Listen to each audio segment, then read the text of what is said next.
This is the College Blitz on CBS 17 Plus. And welcome to the College Blitz, our weekly look at college football in the Triangle. I'm Kevin Holden.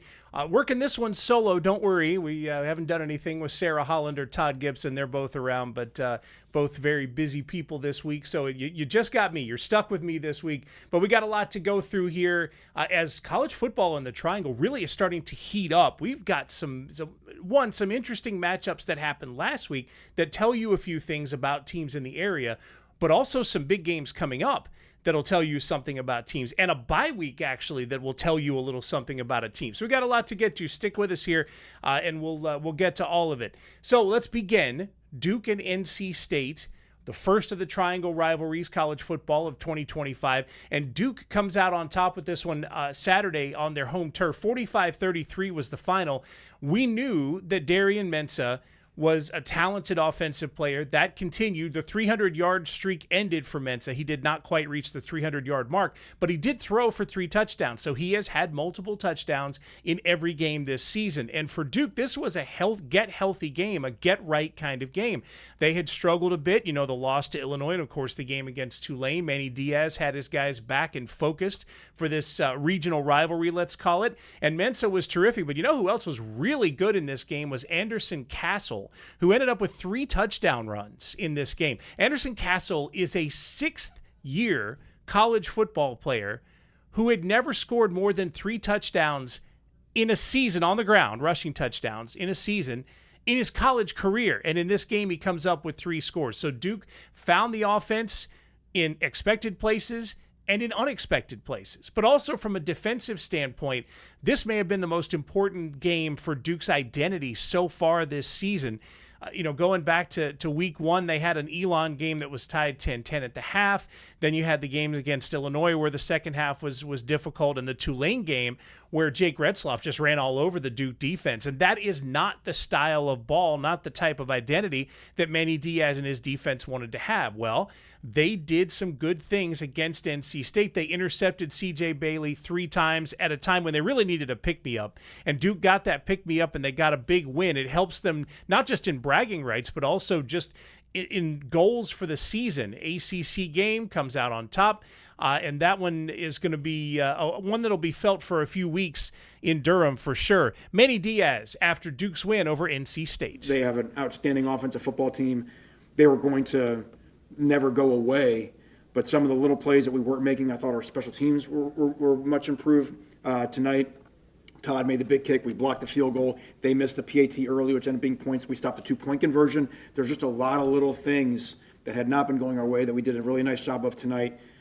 So it's a platform for us to build upon. It's great to be 1-0 in the ACC, but we know that to accomplish the goals that we want to accomplish, that we will have to improve based off of how we played today in all 3 phases, but it's much, much more fun to work on improvement after a win. In practice, we were very intentional, very detailed in what we did, and we wanted to make sure it translated because we feel as though we put a lot of work in this all season and every week in practice. And, these past couple of Saturdays, it hasn't really translated for us. And I think today was a good testament to how resilient we are as a team and how good, the guys are with bouncing back from losses and stuff like that. The resilience will be tested. There's no doubt about that as Duke gets ready to face Syracuse on the road. And we'll talk more about that a little later on in the show. But this win means something because Duke found something on each side of the ball, offense, defense. You can talk about special teams as well, of course, but offense and defense both found something to build off of for the weeks to come. If Mensah's going to continue to throw, spread the ball around, find receivers, if they can find something strong like that in the run game and the defense can continue to make big plays, now this Duke team has a chance to think about being like last year's Duke team, that 9-win Duke team from 2024. That's kind of been the benchmark, for better or for worse. When you get a new football team, sometimes that's the toughest thing, is the expectation of the previous year. But now there's a benchmark. That 45-point performance against NC State is something they can look at not just this week, but in the weeks to come to build off of. And again, like I mentioned, we will get into next week's games a little later in the show. Flip it around now, and let's talk about the NC State side of this game. NC State finally draws their first loss of the season. And Bailey, even in a losing effort, still is putting up the numbers. 364 yards for him through the air, a couple of touchdowns. Hollywood Smothers, 123 yards and a touchdown. all those numbers are very encouraging for Dave Doran and his team. That offense will continue to move the football. There's no doubt about that. It's interesting that defense for NC State was the story early in the season. The offense was scoring points, and the defense wasn't a shutdown defense, but they were coming up with big plays late in games to help NC State win. That ECU game comes to mind right away. Even that second week of the season, that game against Virginia also comes to mind. But I think the story is beginning to be C.J. Bailey, back for another year at NC State. Hollywood Smothers back for another year at NC State. Those two guys are sort of the centerpiece of the offense. I think you're going to start to see more develop from a receiving standpoint as well. Justin Jolie, 5 catches, 63 yards in that game. He's on a pace for 460 yards for the season, which is below the totals of his previous 2 years. He's gotten a lot of accolades, so there could be a kick upward for Jolie in the weeks to come. Terrell Anderson, 6 catches, 166 yards and 2 touchdowns. That's a fantastic number, and when you have C.J. Bailey as your quarterback, if you're open, you're going to come up with numbers like that. This will not be the last time you see a stat line like that from an NC State receiver. The defense, as we mentioned, opportunistic early in the season. Points allowed, probably the base level point where Dave Doran would like to get that number down a little bit. The last 3 weeks, they've allowed 31, 24, and 45. So those numbers need to be a little closer to 24 or less if they want to win. NC State has the offense to keep pace if the defense allows points, but it obviously would be a lot better for them and probably better for Hollywood Smothers if they can get a lead and let Smothers just grind it out in the second half of football games. That's something that for them they'll hope to do in the weeks to come. Here is Dave Doran after the game against Duke. But the bottom line is too many turnovers, gave up too many points, didn't stop them in certain situations, and shot ourselves in the foot too many times. And it's disappointing. We're a better football team than that. I know they'll learn from what happened tonight, and tomorrow's going to be a tough day watching this film, and these kids will work hard to get back to it. Our message all week was to be accountable, and you're playing a team that was -6 in turnover margin. We were +2 going into the game. That we need to play that way. We can't beat ourselves in this football game. If we just play together and don't beat ourselves, we'll win the football game. And we were doing that for a while, and then it went the other direction. And so, talk is great, but action's what matters, and we didn't get it done. 3 interceptions on the part of Duke's defense against C.J. Bailey is what's going to haunt Doran, or at least stay in his thoughts here as they get ready for their next game against Virginia Tech, which we'll get into. Then there is UNC, who is not playing this week, and for them it might be the best possible scenario. They've gone through 4 games under Bill Belichick, and they are 2-2. They got a win over Charlotte. They got a win over Richmond, but this past Saturday they went down to Central Florida, down to UCF, and they lost. You don't want to use the term pretty badly. It was 34-9 was the final. They were gashed on the ground in that game. 143 yards and 3 touchdowns allowed in the ground game is not the kind of statistic that you want if you're Bill Belichick and the defensive staff at UNC. But also, it doesn't bode well for game script, which is this. If you have a team with all these new players and a new coach, and you're still kind of figuring things out, and you find yourself trailing in games in the ACC, the way to get back into it is to do 2 things. And this is, I'm no expert when I say this. You got to stop the run, and you got to be able to throw the ball, right, if you're trying to play catch-up. And if you're having trouble stopping the run, 1, you lose clock management becomes much more of a factor, and 2, you put extra pressure on your passing game to try to make up deficits in a shorter amount of time. Those things certainly not playing in UNC's favor in this game against UCF. Gio Lopez was hurt in this game after throwing a couple of interceptions. Obviously, Lopez is the number one person who benefits from the free time that UNC will have. They'll have a total of 14 days between games, and Lopez can rest a little bit, and Belichick and the coaching staff can look over video. They can figure some stuff out, but 154 pass yards total in this one. And Damon June, who was the superstar in the previous game against Richmond, held to just 50 yards in the loss to UCF. So Bill Belichick, as a reason to scowl a little bit in Orlando. Good job by UCF today. Scott and the team played well, certainly better than we did. So we had just too many problems out there to be consistent, turn the ball over, penalties at the end of the half, missed tackles. So a lot of things we need to do a better job of. They were just better than us today. We've scored points the last 2 weeks. We had trouble doing it today. So. Are there any specifics that you like about what he's doing? Yeah, look, offense is football is a team sport. There's 11 guys out there. It's not, I'm talking about one guy. It's 11 guys that have to operate efficiently. And times we've done that and times we haven't. And in this case, they did not. And it's, again, with the bye week, it's probably anything but a bye when you're talking about the coaching staff. And again, we'll get into this a little bit later in the show, but this is a bit of a key moment in the schedule for UNC. Really, the schedule makers did them a little bit of a favor here with the way this is set up. The early 4 games, you got a test against TCU at home to start. That, of course, was the circus, the national television, everything else. Then you get a couple of tune-up games, one in Charlotte, one at home against Richmond. And then, of course, the road test against UCF, and that was sort of the litmus test of where UNC is at this point. Then a bye, then Clemson, then another bye, and then it really starts to play out. But I think these next couple of weeks are going to be important. And we'll get into that, plus the rest of the games that are going on in the area. After the break, you are watching the College Blitz on CBS 17+. Kevin Holden here. Sarah Holland will be back with us next week. Sarah and Todd Gibson, they're doing the real work. We're sitting here talking college football. We're going to be back in just a moment. This is the College Blitz on CBS 17+. This is the College Blitz on CBS 17+. We are back on the College Blitz. Kevin Holden, CBS 17+. We appreciate you watching all throughout the season, and we'll be here each week as we break down the progression of college football in the Triangle. NC State with that 3-1 record, getting ready to get into the meat of their schedule. Duke feeling good after their win over the Wolfpack as they put up 45 points. And, of course, UNC getting refocused for what will be the toughest part for sure of their schedule and maybe the toughest game in their schedule coming up. But why don't we start with NC State, who hosts Virginia Tech Saturday. That's a 7 o'clock game on the CW.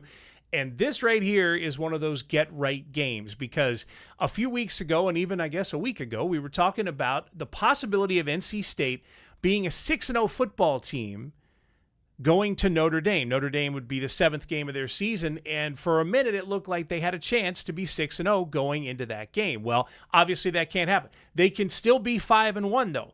You've got Virginia Tech and you've got Campbell in the 2 weeks before the team heads to South Bend. Okay. That is a chance to be a couple of wins for this team. Let's talk a bit about Virginia Tech. They are a 1-win team at this point. They have, among their losses, a loss at home to Old Dominion. Not to say that they've been just overpowered in every one of their games. They did hold South Carolina close in their season opener. They were only trailing 10-8 after 3 periods in that opener, and then South Carolina found a couple of late scores and won that game. But at that point, I think Virginia Tech was thinking they had a shot at an upset. South Carolina, of course, a ranked team. Kyron Drones is the guy to watch for here for Virginia Tech. Third-year quarterback, a Baylor transfer, 3rd year at Virginia Tech, and he's been their touchdown machine. 6 touchdowns through the air and 4 on the ground. So 10 through Virginia Tech's first portion of the season. He's been difficult, and he's obviously a dual threat. This is a program that had a coaching change on September 14th, so they are still figuring things out. And, again, UNC can tell you they hired a coach in December, and it's September, and there's still a lot to figure out. When you make a coaching change on September 14th, and you're talking not even 2 weeks later, they've got to go and face an NC State team in Raleigh who's a little bit angry after losing to Duke. That combination's probably not so good for Virginia Tech, but for NC State, again, get-right game. Counts for the ACC standings. They have a chance to show the things that did not show against Duke, try to get the defense to be a little more dominant, not turn the ball over as much. That will certainly make Dave Doran a happier guy as he talks about Virginia Tech in a game that, again, at 7 o'clock at Carter Finley Stadium. It's a hard way to learn a valuable lesson. And that's what losses are. They're a lesson, and they give you perspective. We do preach, believe it or not, to ad nauseum, the value of not beating ourselves in life and in football. When you have unforced errors in any sport, you have to be able to overcome them. And when you have too many unforced errors, which in football, penalties, turnovers, costly penalties, it gets hard to overcome your own mistakes. And it's something that sometimes you need proof of concept with young people for that to sink home. And I think that's the positive that comes out of a loss, is that you get a real life example of what it takes to win a football game. It's an interesting mix here because you're talking about wanting a clean football game. And every coach is going to tell you they want a clean football game, of course. Clean football games are going to make film study a lot easier and make coaches sleep a little better at night. But the flip side of it is, if your football team is a better team, you're going to have more talent. You're going to have game-changing receivers and quarterbacks and secondary. And there are so many guys on the field who are trying to make big plays because big plays do win football games. So they're going to go at that extra effort, that maximum effort to try to win a football game. Those two things sometimes work against each other because you're going this hard, then sometimes there's a mistake that's made. Well, that doesn't make it for a clean football game. So I think Doeren would like to focus on the clean football game first, making sure they can do the things that need to get done to win this game. But I also think that what you just heard from Doeren, that soundbite there, has a little more to do with the rest of the season than it does about the Virginia Tech game. Because you want to be able to build, right? If you have a clean football game against Virginia Tech and you come out with a win, and you have a clean football game against Campbell, now you go into South Bend with a couple of wins. You have guys feeling confident, yet nothing crazy has happened to your football team. The separation between that Duke game and the Notre Dame game is probably a good thing, but obviously NC State's got to take care of business in these couple of weeks. That Virginia Tech game will be an interesting test, I think, on paper. NC State looks like the better team. Obviously, Kyron Drones may have a little something to say about that, but a clean game and a few big plays may be all NC State needs in that one. Duke has an interesting matchup coming up. It's at Syracuse. And if we were doing CBS 17 Plus in, well, you could pretty much name a year, we would be skipping past this one as not very much a big deal. But Syracuse is a problem, and they've been a problem for some teams this year. For example, Clemson. Syracuse won at Clemson. I think we've probably learned that the Tigers are a little bit down from previous years, but Syracuse still won that game, which means they are riding that high. But it's not their only big game of the season. They put up 26 on Tennessee, and that was right to start the season, and then they've won 3 straight coming into this game. So Syracuse is, look, whatever you knew in the past about the Syracuse football team does not really apply in 2025. Duke's defense is going to be tested, and Duke's defense, again, as we mentioned earlier in the show, this vaunted part of the Blue Devils team has allowed 45, 34, 33 the last 3 weeks. It's more than 100 points in 3 games.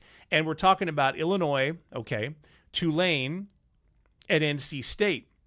You're facing some good offenses there, but allowing more than 100 points is a recipe to kind of undo the good work that you do on offense. So obviously Manny Diaz wants that defense to step it up, and it's at Syracuse, which makes it even more difficult for them to do that. You're fighting the crowd, you're fighting the noise and all of that.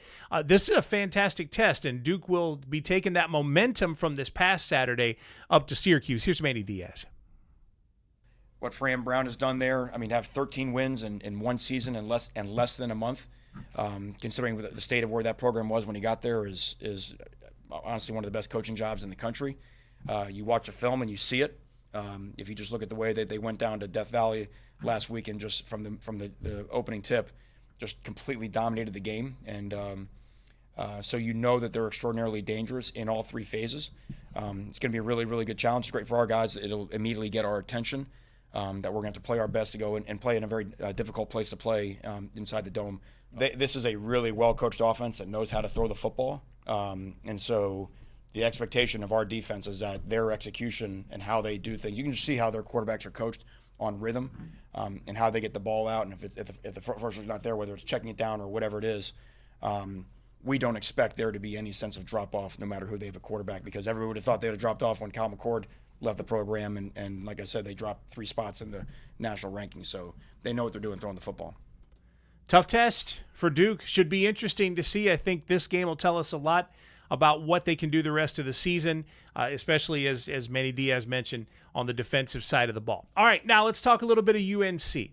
They don't play this week, and yet they are one of the more fascinating topics in the Triangle, because after 4 games, they're 2-2.